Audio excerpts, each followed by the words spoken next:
Bago tayo magsimula mga kadilim, gusto ko lamang pong batiin ng happy birthday ang aking sarili. Ngayong araw, August 28, 2025. 28 years old na po ako ngayon and gusto ko lang pong batiin ang sarili ko at ito ang isa sa regalong gusto kong ibigay sa aking sarili ngayong birthday ko. Marami pa po akong balak i-upload na stories mga kadilim, kaya stay tuned for more horror stories. O siya, start na po tayo.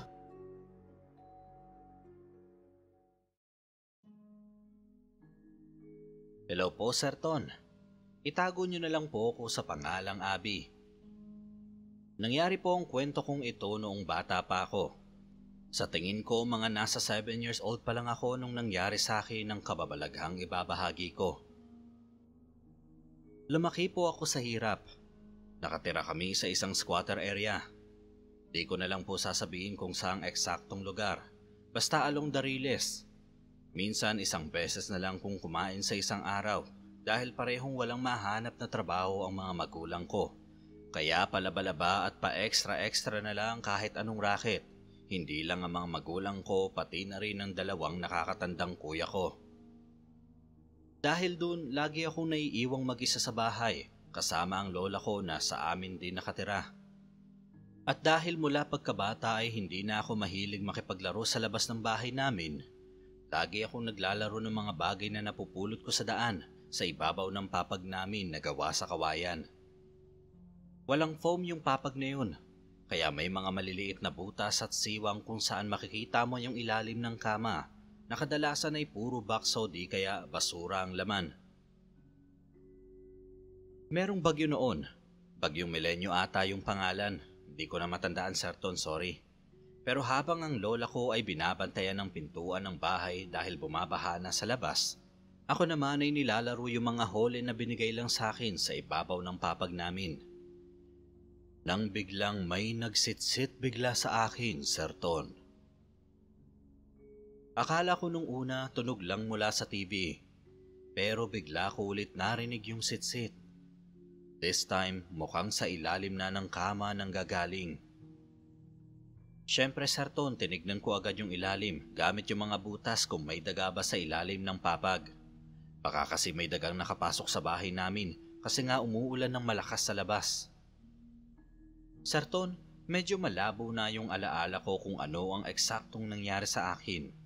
Pero alam kong pagkatapos kong marinig yung sitsit, may boses ng isang lalaki ang biglang nakipag-usap sa akin. Ang weird ko din nung bata ako kasi kahit na matatakotin ako, nakipagkwentuhan din ako sa boses na naririnig ko sa ilalim ng papag namin. Ang sunod na naaalala ko na lang, Sir Ton, ay nung sinaway ako bigla ng lola ko at tinanong kung anong dinadadadada ko habang nakadapa sa papag. Doon ko lang din na-realize na nag-brown out na pala sa lugar namin habang bumubugso ang malakas na hangin at ulan. Simula nun, Sir Ton, alam kong lagi na akong kinakausap ng boses sa ilalim ng papag namin. Pagkagaling mula sa school, tuwing gabi kapag tulog na ang lahat, lalong-lalo na tuwing ako lang o kaming dalawa lang ni Lola ang naiiwan sa bahay namin. Pasensya na, Sir Ton, kung hindi ko ma-describe ang mga pinag-uusapan namin ng boses sa ilalim ng papag. Hindi ko na kasi talaga maalala kung ano ang pinagkukwentuhan namin. Ang alam ko lang, lagi akong nakatambay sa papag at matagal na panahon kong nakahiligang makipag-usap sa boses sa ilalim ng papag namin. Siya lang halos ang naging kaibigan ko noong mga panahon na yun. Wala akong ganang makipaglaro o makipag-usap sa kahit anong kaedad ko, maliban sa kanya. Fast forward nung nasa college na ako, Sir Ton. Sakto nagkwakwentuhan kami ng nakakatakot na mga kuya ko. Kakatapos lang kasi namin manood ng Halloween special ng KMJS at mag-uundas na kasi nung panahon na iyon. Kinuwento ng kuya kong panganay sa akin kung gaano daw ako kalakas magwala at umiyak noong bata pa ako. To the point na hindi ko na daw kayang iwan yung papag namin noon. Kinuwento niya na isang araw daw ay nahuli na lang ako bigla ng lola namin na tumatawa mag-isa sa kwarto naming lahat habang tila may kinakausap sa ilalim ng papag. Natakot daw ang lola namin noon at binuhat ako paalis ng papag. Pero nung nilayo daw ako ng lola namin, ay bigla na lang daw akong nag-iiyak habang nagwawala na parang toddler na inagawan ng laruan. Sigaw daw ako ng sigaw ng papag habang umiiyak na tinuturo yung direksyon ng kwarto kung saan naandun nakalagay yung papag. Sarton, grade 2 na ako noon, pero ang boses at iyak ko daw ay parang isang batang 3 years old, nagsasalita ng bulol habang umiiyak. Sarton, wala akong naaalalang ganong kaganapan sa buhay ko. Akala ko nga nung una binibiro lang ako ng mga kuya ko. Pero nung tanungin namin yung lola namin, kinumpirma niya ang lahat at kinukwento din ng lola ko na ilang linggo daw akong tinutopak kapag nilalayo sa papag. Nung una, akala ng buong pamilya ko ay may topak lang talaga ako. Papansin daw kumbaga. Kasi wala naman daw silang naririnig na nagsasalita sa ilalim ng papag. Na mag-isa lang naman daw akong nagsasalita. Iniisip nila na may imaginary friends lang ako noon. Kaya hinayaan nila ako na magmukmok sa papag ng ilang araw. Pero napansin daw nila na hindi ako umiihi o dumudumi ng ilang araw na. Ni hindi ko man lang daw magawang umapak sa baba ng papag. Doon na nila napagtanto na hindi talaga normal ang nangyayari sa akin at hindi simpleng topak ng isang bata. Ilang linggo daw akong umabsent sa school noon. Sa papag na din daw ako pinapakain ng mga magulang ko para lang hindi ako magingay at magwala. At dahil nga doon, naisip nilang ipaalbularyo ako para makita kung ano ang nangyayari sa akin at kung anong klaseng nilalang ang kumakausap sa akin. Ayon sa albularyo, isang puting duwende daw ang nakita ng albularyo sa akin. Hindi naman daw masama ang intensyon nito. Sadyang napusuan lang daw ako ng nilalang dahil may malaking kalungkutan sa puso ko nung bata ako. Hindi ko alam kung anong ibig sabihin nun, Sarton, pero yun daw ang pagkaka-explain sa mga magulang ko. Inisip ko, siguro dahil na rin halos wala akong kaklose sa lugar namin na yun. At kahit sa school ay loner ako. Bumisita yung albularyo sa amin at nag-alay ng isang pirasong itlog, isang bote ng gin at ilang pirasong yosi na isinilid mismo sa ilalim ng papag. Dinasalan ako ng albularyo at yung papag namin na gawa sa kawayan. Iyak daw ako ng iyak at nagmamakaawang wag paalisin ng kaibigan ko nung mga oras na nagdadasal yung albularyo. Kakaiba nga daw yung iyak ko eh. Iyak daw ng isang batang parang nawalan ng magulang. Ilang oras daw akong umiiyak habang ayaw magpabuhat paalis ng papag, habang nagdadasal yung albularyo sa gilid ko. Hanggang sa makatulog na lang daw ako sa pagod kakaiyak. Kinabukasan na daw ako nagising, Sarton, at naging normal na daw ako ulit pagkatapos nun. Ni hindi ko man lang daw maalala na may isang linggo akong kausap sa papag namin. Tapos yun, Sarton, hindi na nila binanggit hanggang sa nagtalaga na ako. Kung ano naman ang nangyari sa papag after nung insidente? Wala. Hindi nila tinapon o binenta sa iba. Yung papag na nga lang kasi yung nagsisilbing kama namin, tatanggalin pa ba? Sobrang hirap pa kasi namin noong panahon na yun kaya hindi namin afford bumili ng iba. Sarton, naisulat ko tong kwento ko sa iyo dahil gusto kong ibahagi ang kakatuwang kwento ng kabataan ko at para na rin sana humingi ng payo sa iyo. Malapit na akong mag-27 at live-in kami ngayon ng partner ko. Sarton, kailan lang kasi ay may naririnig akong sit-sit sa ilalim ng kama namin tuwing gumigising kami ng partner ko para maghanda sa trabaho tuwing umaga. Ilang araw ko nang naririnig na may sumisit-sit mula sa ilalim ng kama namin tuwing nakahiga ako doon na para bang may tumatawag ulit sa akin na gustong makipag-usap. Nung nabanggit ko siya sa partner ko, wala naman daw siyang naririnig at kung meron man, hindi naman daw siya magsisinungaling sa akin at sasabihin niya agad sa akin kung naririnig daw ba niya yung naririnig ko.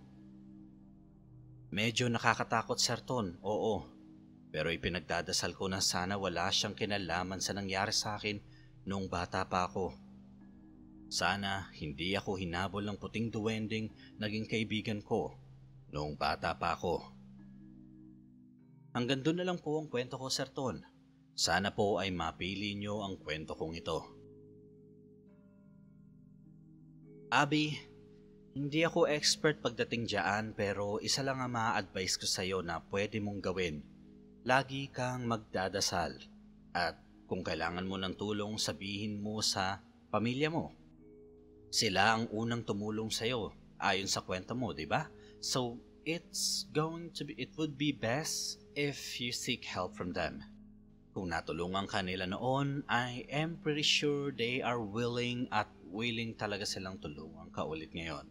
Yun lang ang may a-advise ko sa'yo, Abby, and maraming salamat sa pag-share ng story mo.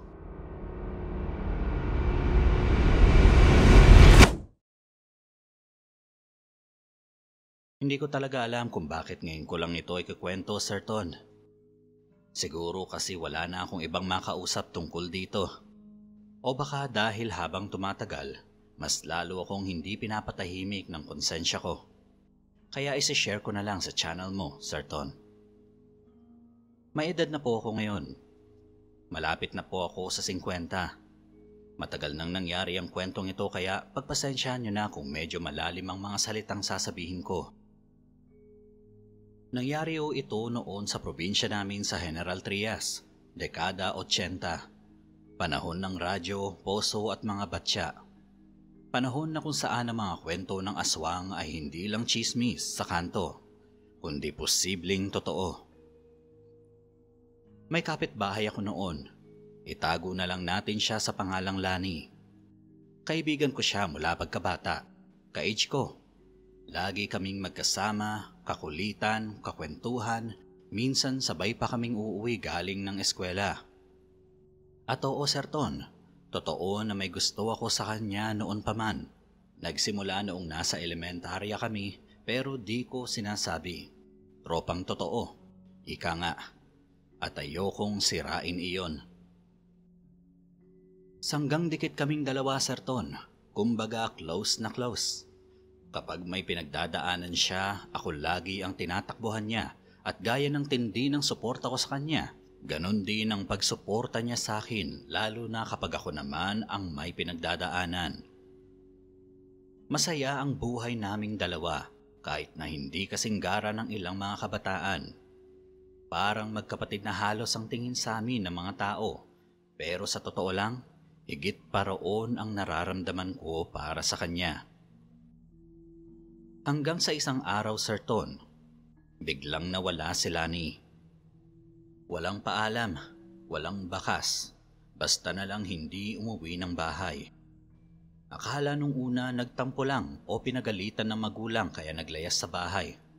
Pero lumipas ang mga araw, linggo, buwan, wala pa rin.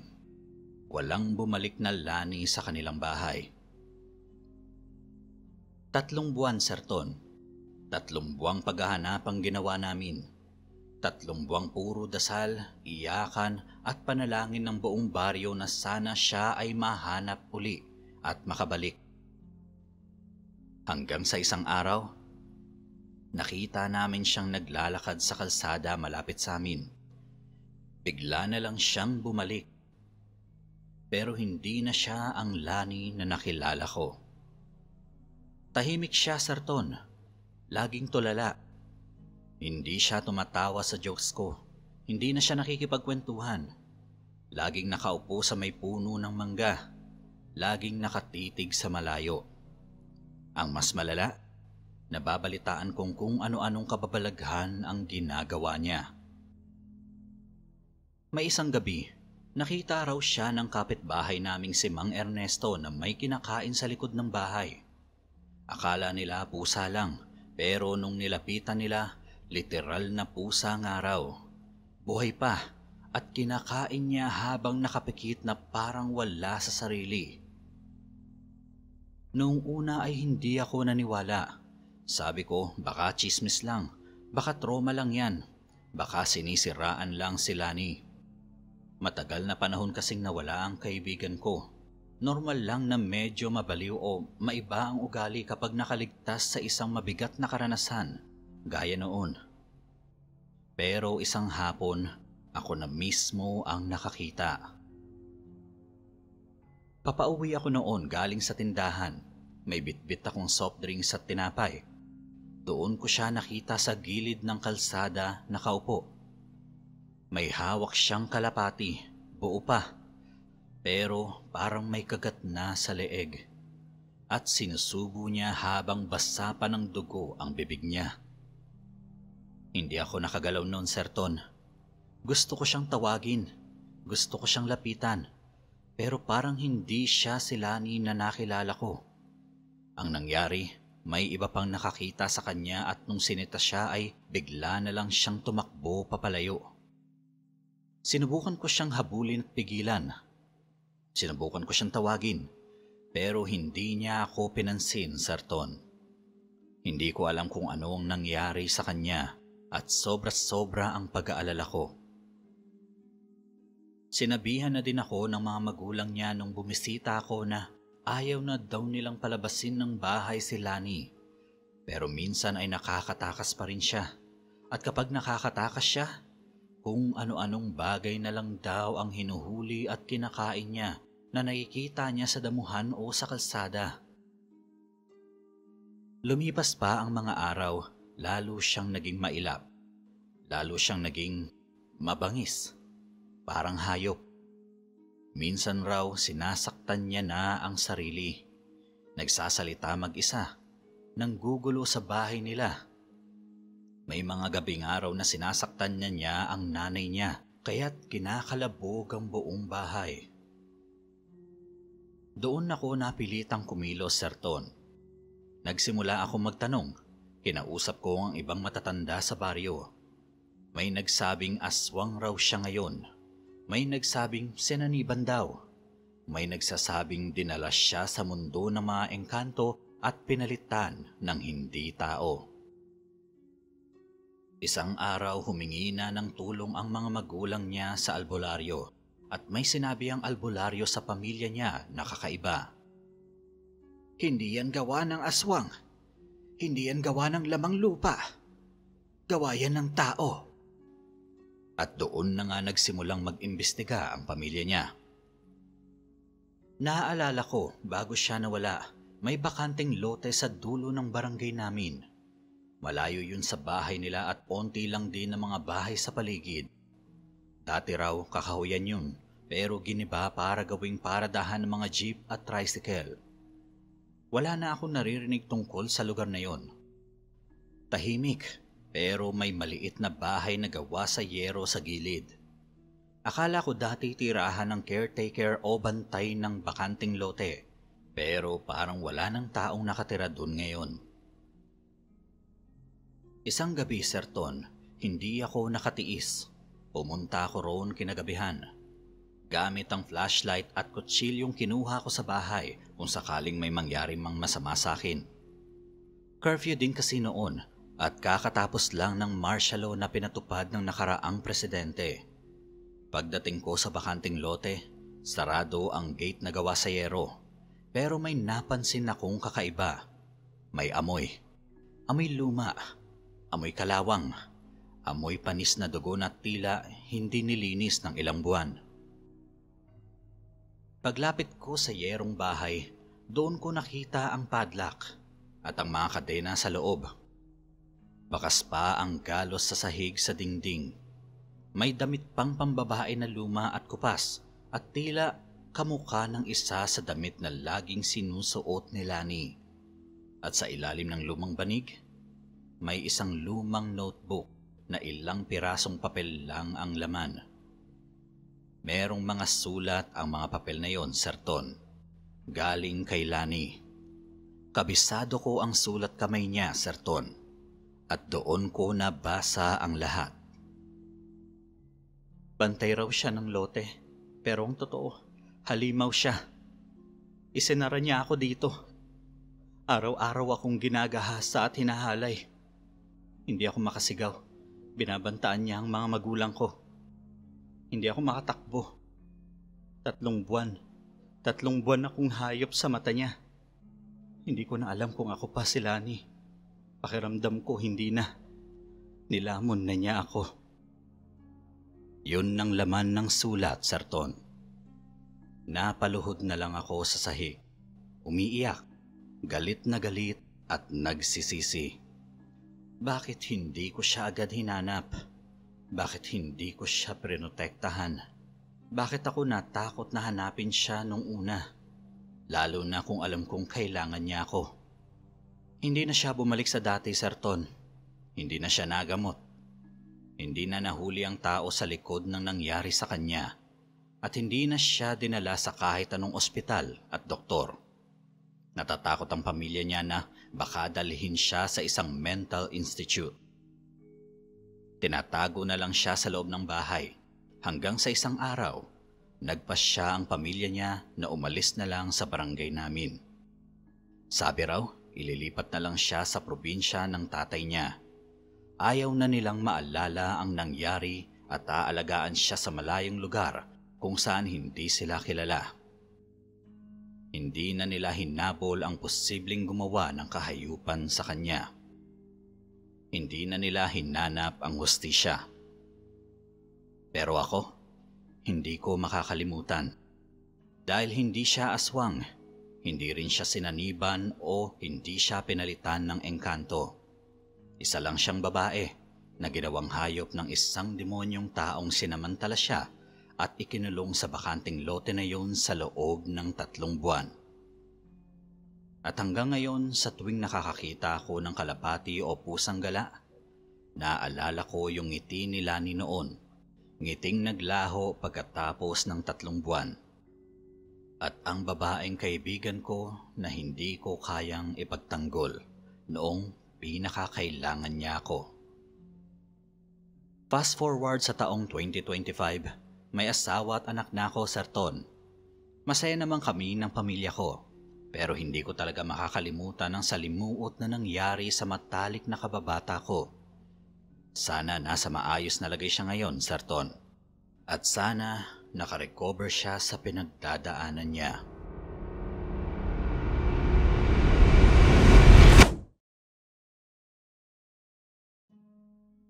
Ay po, Sir Ton. Ako po pala si Natasha. Gusto ko lang po sanang ibahagi ang isang kwentong paulit-ulit na ikinikwento sa amin ng mga matatanda sa pamilya namin. Kwento ito ng lola ko sa tuhod na si Anastasia. Nangyari raw ito noong 1960s sa isang tahimik na baryo sa Quezon. Isang lugar na sobrang layo sa kabihasnan, surrounded na mga puno, at tila wala pang narating na modernong teknolohiya noong mga panahong iyon. Anastasia po ang pangalan ng lola ko sa tuhod, isang tipikal na probinsya ng dalaga. Lumaki po siya sa isang maliit na barangay sa gitna ng kalikasan kung saan ang bahay nila ay simpleng kubo, nagawa sa kawayan at pawid na nakatayo malapit sa gilid ng gubat. Sa lugar na iyon, normal lang ang makarinig ng mga kwento tungkol sa engkanto, diwata o mga nilalang na hindi mo nakikita pero ramdam mong nandyan lang sila. Tahimik ang buhay sa baryo. Walang kuryente, walang radyo, walang kahit anong marka ng teknolohiya. Ang liwanag lang nila sa gabi ay gasera o liwanag ng buwan. Pero para kay Anastasia, sapat na yun.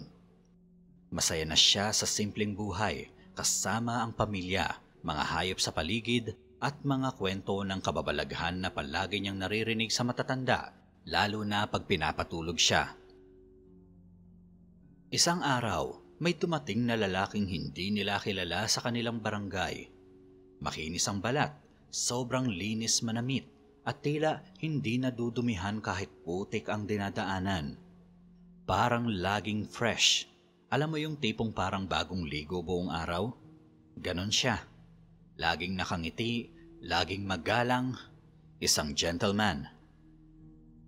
Sa unang tingin pa lang, halatang hindi siya ordinaryong tao sa baryo. Ang lola ko sa tuhod ang pinakauna niyang napansin at dinadalhan niya ng mga prutas, mangga, chiko at rambutan. Minsan pa nga alahas ang regalo niya, mga hikaw at pulseras na sobrang kakaiba ang disenyo. Hindi mo mabibili iyon sa palengke o kahit sa baryo namin. Tila imported o may halong antique vibes. Araw-araw siyang dumadalaw. Wala siyang binabanggit tungkol sa background niya.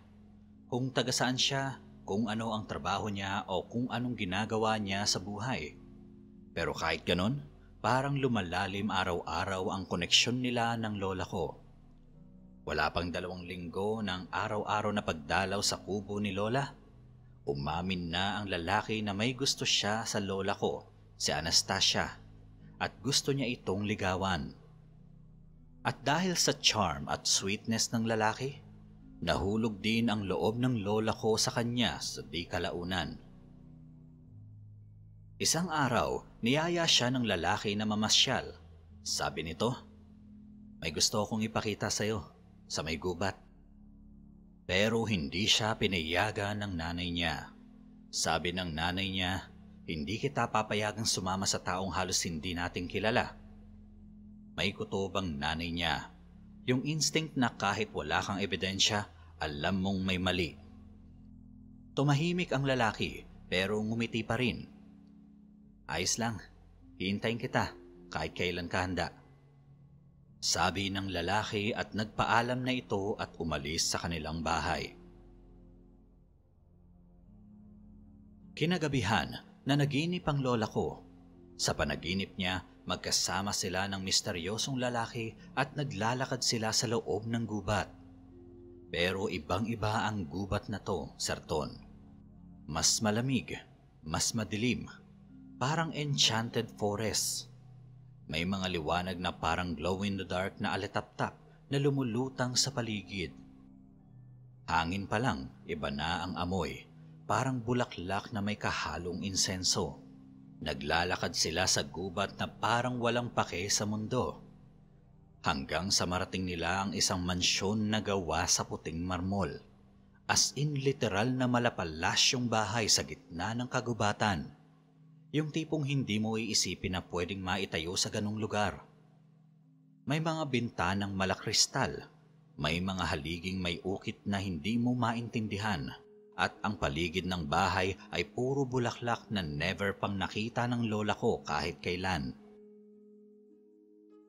Pagpasok nila sa loob, sinalubong sila ng pamilya ng lalaki. Mga mukhang artista, lahat sobrang gwapo't ganda, makikinis, at parang mga model sa commercial ng sabon. Tahimik lang sila pero ramdam mong aware sila sa lahat. Ang daming pagkain sa lamesa, lechon, mechado, adobo, pansit, lahat nandun, Serton. Para kang nasa fiesta o banquet sa movie. "Halika at kumain ka, iha." Wika ng isa sa kanila. Sumubo si Anastasia ng mechado, pero nagulat siya. Matabang, walang lasa, parang kumakain ng papel. Sinubukan pa niya yung adobo, pansit at pati lechon, pero lahat ng pagkain ay tila matabang at walang lasa. Wala man lang alat o kahit anong seasoning, parang pinakulo ang pagkain lang. "Pasensya na po," sabi ni lola. "Pero parang may kulang sa mga pagkain. Parang kulang sa asin." Pagkasabi niya ng asin, Serton, biglang nagbago ang paligid. Parang may malakas na hangin na nag-wipe out sa buong eksena. Ang mansyon, ang mga tao, ang pagkain, lahat naglaho. At bigla na lang siyang nagising sa sarili niyang banig. Basang-basa ng pawis at tila humihingal. Madilim ang kwarto pero parang may natitirang kakaibang liwanag na hindi niya maipaliwanag. Dahil sa napanaginipan niya, hindi na siya muling nakatulog nung gabing yon, Serton. Kinabukasan, inabangan niya ang misteryosong lalaki pero hindi na ito bumalik. Simula noon, parang nawala ito sa mundo. Wala na ring ibang nakakaalala sa kanya. Parang nag-fade lang siya bigla sa realidad. Nang kinuwento ng lola ko sa nanay niya ang nangyari, tila hindi na nagulat ang matanda. "Anastasia, anak, Sabi nito. Engkanto siya. Isa sa mga nilalang na galing sa ibang mundo. Gusto kanyang isama sa mundo nila at muntik na niya itong magawa. Kung hindi mo lang nabanggit ang salitang asin, baka hindi ka na nagising at nakabalik sa amin. Ay, salamat sa Diyos at maayos ka lang. Sabi ng nanay ng lola ko sa kanya. Napasimba tuloy sila ng nanay niya, Sir Ton, para manalangin sa Diyos at para humingi na rin ng payo at tulong sa pari. Pinangaralan sila na huwag kakalimutang manalangin tuwing matutulog. Lagi magdadala at magsusuot ng rosaryo at huwag magpapaakit sa taong kahinahinala, lalo na kung hindi angkop sa lugar nila ang itsura at kasuotan ng taong iyon. Ginawa naman nila iyon at simula noon, laging may asin ang lola ko sa ilalim ng unan. Nagdadala rin siya ng asin sa bulsa, minsan sa pendant pa. Hindi na siya basta-basta tumatanggap ng pagkain at regalo, lalo na kung hindi niya kilala ang nagbibigay. Yung mga alahas na bigay ng lalaki, hindi niya itinapon. Nasa baul pa rin daw iyon hanggang ngayon, Sir Ton. At ang nakakatakot, hindi ito kinakalawang o kumukupas. Parang laging bago. Ayon sa matatanda, Sir Ton, ang asin ay isa sa iilang bagay na hindi kayang hawakan ng mga nilalang mula sa ibang dimensyon. Parang barrier siya sa pagitan ng mundo natin at mundo nila.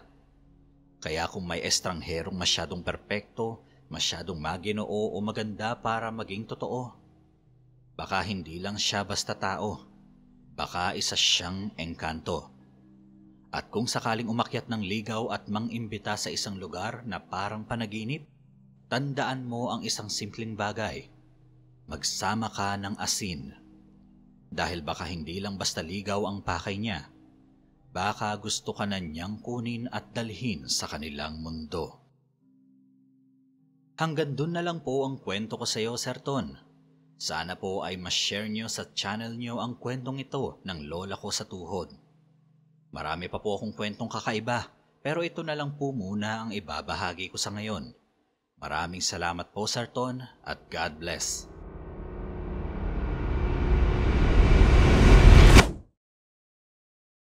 Mga kadilim, gusto mo bang mag-share ng iyong sariling horror story or glitch in the matrix? I-send nyo lang po ang iyong story sa kwentosadilimuyti@gmail.com at pwede kang manalo ng 100 pesos through GCash kapag na-feature na ang iyong kwento dito sa channel. Once again, thank you so much for watching mga kadilim at maraming salamat po sa inyong suporta.